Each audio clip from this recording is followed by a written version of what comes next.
En fait, vous ne discutez pas, vous imposez votre vision. Vous ne voulez pas de la réforme sur laquelle Emmanuel Macron a été élu. Je n'impose rien. On ne voit pas du tout les compromis, les concessions que vous êtes prêts à faire. Je n'impose absolument rien. Si, vous voulez le retrait de la réforme. Mais écoutez, une seconde, je n'impose rien. Nous avons aujourd'hui un système de retraite qui a été construit en 1945, qui a largement évolué, qui s'est adapté, qui s'est simplifié. Et qui est très injuste aussi, non? Ah bon? Pour les femmes, pour les carrières hachées, non, pour les agriculteurs. Encore une fois, non. Pourquoi? Ce que vous dites est faux. Ce sont les éléments de langage du gouvernement. Ils auraient 1 000 € de minimum de pension pour une retraite. Vous avez regardé ce que sont les cotisations des agriculteurs? 1. 2. Est-ce que vous êtes au courant que le régime des salariés contribue chaque année à l'équilibre financier du déséquilibre démographique, il compense le déséquilibre démographique des régimes des indépendants, des agriculteurs. C'est de l'ordre de 4 milliards d'euros chaque année. C'est 4 milliards d'euros chaque année du régime des salariés vers les régimes des indépendants, des commerçants et des agriculteurs. Je ne dis pas que c'est satisfaisant pour les agriculteurs. Justement. Je ne dis pas ça du tout. Il y a sans doute à améliorer, mais ça ne peut pas se faire par la détérioration du droit à la retraite de l'ensemble des salariés. Vous n'êtes pas d'accord pour dire que ce que propose le gouvernement, c'est quand même un pas en avant pour les petites retraites notamment? Il y a tous les personnes les plus riches qui gagneront plus de 120 000 € qui cotiseront uniquement pour la solidarité des petites retraites. Oui, non, ils cotisent déjà pour la solidarité. Ils auront une erreur. cotisation supplémentaire. Non, le régime complémentaire. Aujourd'hui, les cadres cotisent jusqu'à 8 plafonds de sécurité sociale. Il y aura une cotisation à la fois pour la solidarité. Ils cotisent déjà à la fois pour la solidarité et pour leur propre retraite. Demain, ils ne cotiseront plus que pour la partie de solidarité à hauteur de 2,5%, ce qui sera moins que leur contribution à la solidarité aujourd'hui, premièrement.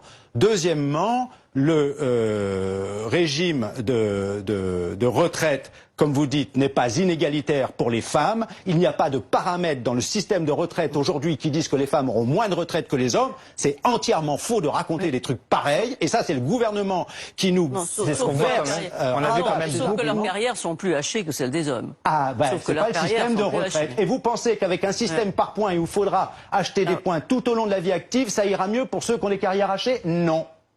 On vous dit quoi? On vous dit on vous donnera des points gratuits. Je croyais qu'1 euro cotisé donnera les mêmes droits. C'est déjà plus le cas. On les financera comment, ces points d'euros gratuits? Parce qu'aujourd'hui, on les compense, ces carrières interrompues. On compense intégralement la maternité. Contrairement à ce que dit le gouvernement, ça n'est pas un acquis du prochain système. On compense le chômage. Ça n'est pas un acquis du prochain système. C'est financé par quoi? Par le Fonds de solidarité vieillesse. Qui est financé par quoi? Par la CSG sur le patrimoine. Mais en ce moment, il faut quand même 150 heures pour vraiment cotiser un trimestre. Après, on aura des points. Très bien, dès la première heure. D'abord, c'est pas des heures. Vous ne connaissez pas suffisamment et le gouvernement qui sert cet argument-là ne connaît pas le système actuel. C'est pas sur les heures que l'on valide des trimestres, c'est sur le salaire perçu. Il vous faut l'équivalent pour valider un trimestre sur l'année civile, de 150 SMIC horaires.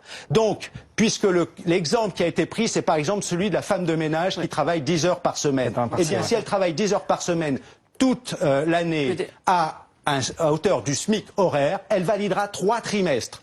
Contrairement à ce que raconte le gouvernement, elle acquérera des points dans le système complémentaire Agir Carco dès sa première heure travaillée. Donc, tout cet enrobage de belles formules creuses sans qu'elles soient appuyées concrètement, ni appuyées sur la réalité du système aujourd'hui, n'ont que pour vocation de tromper le monde.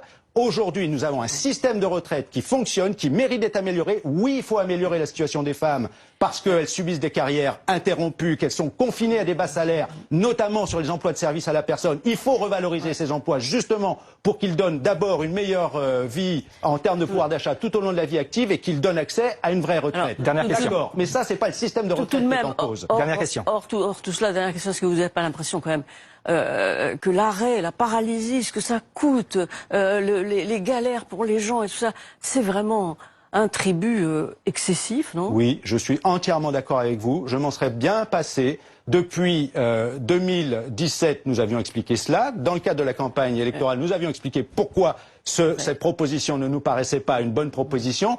Ensuite, nous n'avons eu de cesse, dans le cadre de la concertation, alors que nous n'avions pas d'espace de négociation, à expliquer. Nous avons fait en sorte d'expliquer précisément, nous n'avons jamais été contredits, les problèmes que soulèverait ce projet. On voit qu'aujourd'hui il se délite, puisque le gouvernement est obligé de faire marche arrière dans bien des situations spécifiques ou particulières. Vous pourriez en tenir compte, par exemple, de ce nous aurions été entendus.